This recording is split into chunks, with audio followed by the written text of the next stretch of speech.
Hai, welcome to my channel. Kembali lagi sama channelku, Vanessa Nurhasana. Nah, ini aku akan membuat video yang memang sedikit berbeda dari video-video sebelumnya. Kalau video sebelumnya kita akan membahas tentang kayak bagaimana cari interview, bagaimana proses apply kerja mandiri, terus juga kegiatanku selama di kantor, selama week and banking atau WIB dan lain sebagainya. Untuk video kali ini aku mau sedikit cerita tentang pengalamanku bekerja di Bank Mandiri dari saat pertama bekerja sampai tahun 2022 kemarin. Nah, sebelum kita tonton video selanjutnya, jangan lupa di subscribe terlebih dahulu untuk video selanjutnya ya. Kalian ngerasa gak sih teman-teman kalau waktu itu cepat berlalu?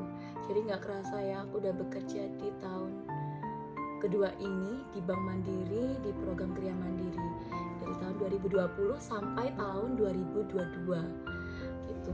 Nah, sebelum cerita aja tentang pengalamanku, dan berhubung juga viewers aku ada yang tanya kayak cerita Kak untuk masa kerjanya di tahun 2020 sampai tahun 2002 ini gitu. Jadi aku juga mau share aja, mungkin pengalaman ini juga bisa buat informasi bagi kalian juga kayak gitu. Nah, jadi ini aku udah catet kemarin malam pulang kerja, aku tulis beberapa hal penting. Nah, langsung aja, ini berawal dari bulan November tanggal 1 2020. Tanggal 1 bulan November 2020 aku tanda tangan kontrak di Bank Mandiri itu pada tanggal 1, atau kerja aku dimulai tanggal 1. Nah, dimulai tanggal 1 ini aku mulai pengumuman ya, bukan aku mulai kerja, tapi aku mulai pengumuman dan juga aku mulai tanda tangan kontrak. Jadi masa kerja aku memang dimulai dari tanggal 1 ini. Nah, untuk di tahun 2020 itu masih kita ingat ya bahwa kita masih di dalam pandemi. Jadi kita sama sekali saat tes, saat training itu kita nggak tatapan langsung, nggak offline, tapi kita serba online. Bayangin kalian itu online dari jam 7:30 sampai jam 4:30. Pernah itu sampai jam 5, tapi juga pernah sih kayak sampai jam 3:30, jam 4 kayak gitu. Nah, jadi untuk training itu 6 hari ini aku di sini ada fotonya, udah aku arsip juga ya fotonya dari hari pertama, hari kedua, hari ketiga, hari keempat, hari kelima, hari keenam. Ini tuh foto buat, kan kalau masa pandemi itu kita absennya itu pakai GPS cam. Nah, kita foto pakai itu, kita kirim kehadiran kita dengan untuk materi selama training itu. Kita materinya ya kayak pelayanan, servis, terus abis itu kayak produk-produk dari Bank Mandiri, tabungan, deposito, terus macam-macam kartu kredit, kartu debit dan lain sebagainya. Kan karena kita saat training ini belum dibagi untuk pembagian ke teller ataupun CS ataupun di back office kayak gitu. Jadi kita harus secara menyeluruh kita tahu tentang produk-produk di Bank Mandiri. Nah, itu kan berjalan 6 hari nih secara online. Setelah itu aku ke daerah, aku ke cabang offline itu untuk praktek ya. Jadi langsung ke cabang. Nah, aku ini ketepatan dekat rumahku tuh KCP Magetan. Jadi aku langsung ke cabang Magetan itu selama 2 hari ya, tanggal 16 sama tanggal 17 ya. Selama 2 hari aku di KCP Magetan. Nah, aku ditemenin sama, selama pelayanan itu juga ditemenin sama senior aku, dan aku juga gak melayani kayak pakai userku sendiri tuh enggak, tapi aku pakai usernya seniorku. Nah, itu cuma aku bantu yang transaksi store tunai aja sih. Kalau untuk yang titik atau yang deposito, debit rekening itu belum, karena kan juga masih training, juga masih praktek gitu. Nah, aku ingat banget yang pertama aku pelayanan ke nasabah Yakul, kayak perusahaan Yakul kayak gitu loh, sales Yakul. Nah, itu jadi dia tuh bawa tiga kalau nggak salah itu 3, tapi itu uangnya sendiri-sendiri, dan aku posisi itu aku campur jadi 1 kayak gitu. Dan pernah juga selisih itu pas pertama kali itu 2000 kalau nggak salah. Dan itu kan kalau dicampur jadi satu kita nggak tahu ya yang kurang tuh yang mana, yang selip yang mana. Nah jadi kalau misalnya teman-teman yang baru praktek kayak gitu, kalian jangan misalnya bawa banyak nih si salesnya, jadi kalian nggak usah jadiin satu untuk menghitung uangnya, kalian sendiri-sendiri aja. Kalau itu salesnya memang sudah karetin satu-satu slipnya ya sama uangnya. Tapi kalau misalnya sendiri-sendiri, kalau misalnya udah jadi satu kayak satu ban kayak gitu, berarti dia mintanya hitungnya kita total baru kita hitung uangnya kayak gitu. Nah dari pengalaman training praktek secara langsung aku di KCP Magetan itu dapat pengalaman yang menurutku itu bekal aku buat nanti ketika aku memang sudah penempatan, melatih mental. Sebenarnya kalau misalnya jadi teller itu bukan untuk faktor pertama ya, kalau menurutku itu kita tuh bukan hanya harus jago ngitung, tapi yang lebih tepat tuh kayak mental kita sih. Kita harus membentuk mental kita tuh mental yang berani, dalam arti berani gini, kita ketika kita merasa itu uangnya kurang, kita bilang, terus kita ngitung kayak feeling harus cepet, dalam arti kayak gini, oh ini uangnya udah sesuai, oh ini belum. Kalau misalnya kita kayak ragu-ragu terus, itu menurutku kerja itu nggak akan kelar-kelar kayak gitu. Aku dulu penempatan yang pertama itu di KCP Ponorogo Jetis. Nah ini aku nggak tulis untuk penempatannya, kelewatan teman-teman, kelewatan. Tapi aku ingat itu pertengahan bulan November aku penempatan di KCP Ponorogo Jetis. Itu jadi kalau KCP Ponorogo Jetis atau KCM ini itu kayak unit. Jadi aku penempatan langsung di unit. Nah kalau di unit itu kita tuh tellernya sendiri. Kita kalau di cabang itu kan ada tellernya 2, kalau nggak 3, kalau nggak 4 ya. Tapi kalau di KCM atau KCP Ponorogo Jetis ini salah satunya, kita tellernya ya udah satu aja, teller 1, CS 1, security 1, yang banyak itu hanya MKS atau SGP-nya aja sih, marketingnya aja kayak gitu. Karena kan kita memang penempatan unit, dan di unit itu tuh transaksi terbatas tuh kayak transaksinya hanya kayak store tunai, tarik tunai, terus debit rekening, terus bill payment atau pembayaran kayak Shopee, Tokopedia kayak gitu. Tapi untuk storannya itu juga nggak kecil-kecil ya. Storannya kalau di Ponorogo Jetis itu juga lumayan, kayak kita tuh dapat nasabah dari SPBU itu hari Senin itu, setiap hari Senin itu ada 500 juta, 600 juta. Kalau habis lebaran itu sampai 700 juta pernah. Terus gitu. Ini posisi pas tutup ya, atau cabang tutup, aku di buffer atau aku di tasir di yang pertama ini di KCP Ponorogo. Nah KCP Ponorogo ini itu cabang B3, dimana kalau cabang B3 itu adalah cabang rame yang dia tuh banyak nasabah SPBU nya, banyak nasabah yang store sales juga, nasabahnya tuh store-nya besar-besar juga. Karena kalau Bank Mandiri itu kayak ada cabang B1, cabang B2, cabang B3, B4, terus baru KCM.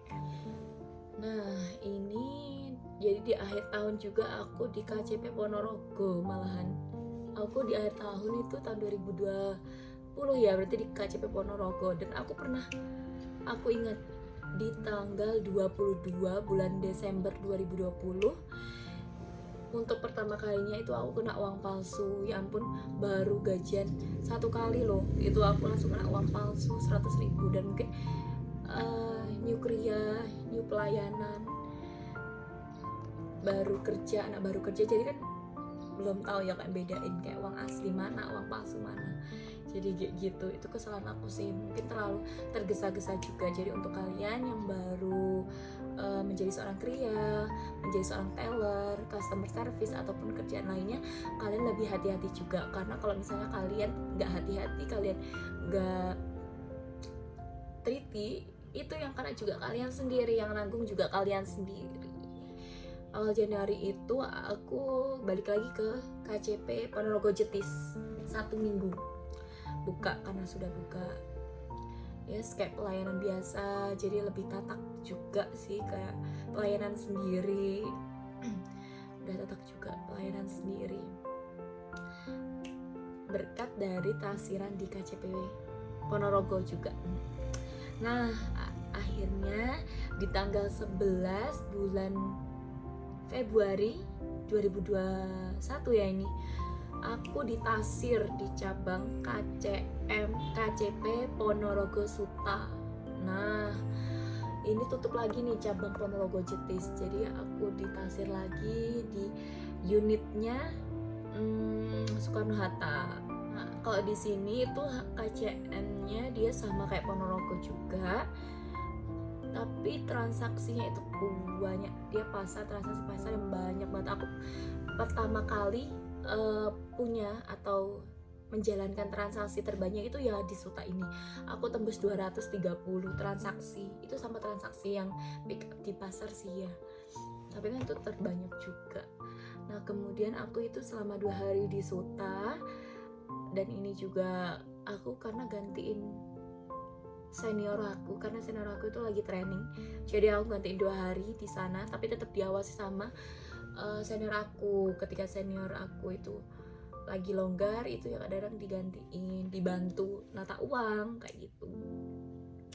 Nah kemudian ini aku juga pernah ditasir di Madiun, di kantor cabang Madiun.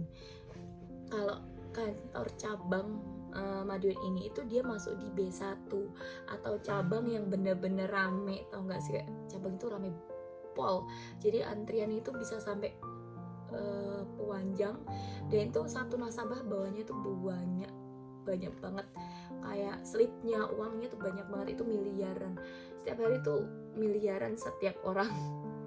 Oh ya, aku tuh kalau di kantor cabang Ponorogo itu paling banyak sih aku pernah 2M untuk tunainya ya, tapi kalau untuk transaksi bill payment itu pernah sampai 3,5 M. Nah kalau di kantor cabang Madiun ini atau KC Madiun, aku nggak pelayanan seperti hari biasa sih, jadi aku ketepatan aku dapat piket lembur saat liburan. Pokoknya itu aku selama 1 hari. Nah di situ aku juga tapi dapat pengalaman banyak juga. Nah itu kalau pas saat libur, tapi saat piket kayak gitu kita hanya pelayanan untuk nasabah, kayak store rokok, store yang besar-besar aja. Untuk pelayanan ke nasabah seperti perorangan kita belum melayani. Dan aku juga pernah nih ditasir di cabang Ngawi di tanggal 31 dan 1 bulan Maret 2022. Jadi ini pas ketepatan kantor cabang Ponorogo Jetis juga tutup. Jadi itu kalau kantor cabang Ponorogo Jetis itu yang tempatku penempatan pertama ya, itu sering banget tutup karena memang KCM. Jadi dapat gilirannya tuh bukan terus-terusan juga ya, kayak sering gitu loh. Tapi kalau untuk cabang reguler kayak KC Madiun, KCP Ponorogo, KCP Tulungagung itu jarang, bahkan nggak pernah libur. Tapi pernah sih kalau untuk yang KC Madiun tuh gara-gara ada yang kena COVID, beberapa pegawainya tuh haus banget ya, ngomong panjang lebar. Minum dulu ya.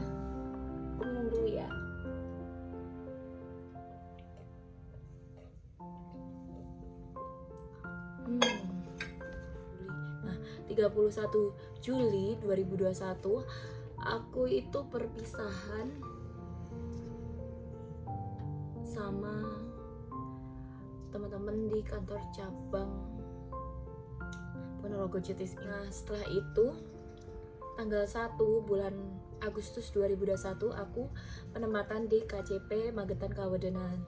Nah, aku bekerja di KCP Magetan Kawedanan. Ini masih pandemi nih, masih tahun 2021, jadi masih buka tutup cabang.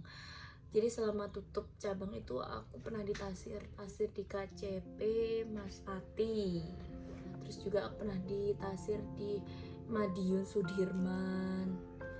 Di juga yang paling jauh sih ini pernah di Tasir di KCP Jogorogo. Beberapa pengalamanku juga sih perpindahan dari beberapa cabang dan juga di Tasir di beberapa cabang. Nah, sebenarnya tuh dibalik kayak pengalaman ini itu kita bisa dapat hikmahnya juga. Aku punya dapat banyak pengalaman, dapat banyak teman juga, terus juga tahu informasi bertransaksi yang ini, transaksi deposito, transaksi cek BG itu dari hasil aku tasir di tasir itu juga. Nah, ini juga aku pernah ikut seleksi NFC National Frontliner Competition itu di tanggal 21 bulan Agustus 2022. Nah, untuk NFC ini itu merupakan kompetisi yang bergengsi bagi frontliner juga yang diadakan setiap tahunnya. Nah, ini aku untuk ikut NFC ini baru di area ya, belum di region gitu. Nah, untuk yang tahap pertama kemarin itu kayak tahap awal kita cuma ngerjain soal-soal aja. Nah, soal-soalnya ini itu sudah tentang kayak produk-produk di Bank Mandiri, service, ke smart brands yang sudah aku bahas kemarin ya, tentang smart brands kayak gitu. Nah, di tahap pertama ini aku lolos. Ini kan masih kayak pandemi, jadi masih online. Setelah lolos aku tuh langsung buat video perkenalan. Oh ya, untuk NFC ini tuh semua frontliner di cabang ya. Jadi kalau untuk Ria sendiri tuh ada berapa ya kemarin? 50, kalau nggak salah 50 deh. 50 apa? Nggak sampai sih 50 itu 42 atau berapa ya, aku kayak lupa.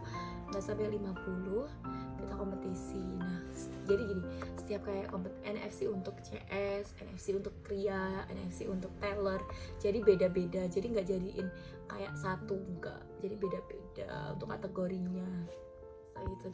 Nah, setelah tahap itu kita yang lolos tuh ada berapa orang ya, aku lupa, nanti aku taruh sini aja. Untuk tahap pertama lolos nih. Nah, selanjutnya kita tahap kedua tentang pembuatan video perkenalan diri. Nah, ketepatan itu juga aku lolos. Setelah itu setelah lolos baru ke area. Nah, offline nih. Jadi selama NFC itu di area kita juga mengikuti beberapa tes. Yang pertama ada tes role play, terus yang kedua kita tes keterampilan, terus wawancara. Ada 3 tes di area ini. Nah, untuk yang tes wawancara ini kita membahas tentang kayak akhlak, kayak culture BUMN kayak gimana, kayak gitu. Jadi banyak belajar materi juga sih.